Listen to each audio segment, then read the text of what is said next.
Kumporme sa gising, ang tunay na gising ay bumabangon din.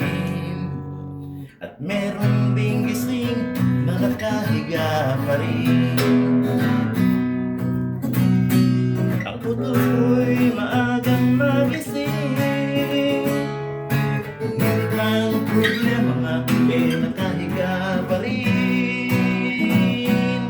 Ayaw magtrabaho, panahoy hindi pansin, ang tawag sa kanya'y inutil na gising. Ang sabi ko'y hoy, hoy, hoy, ikaw na ba'y gising?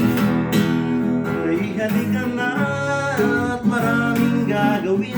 Ang sabi ko'y hoy, hoy, hoy, hoy, anong klaseng gising? Gising ka man kung di ka kikilos, parang patay ka rin. Kali mo na ka.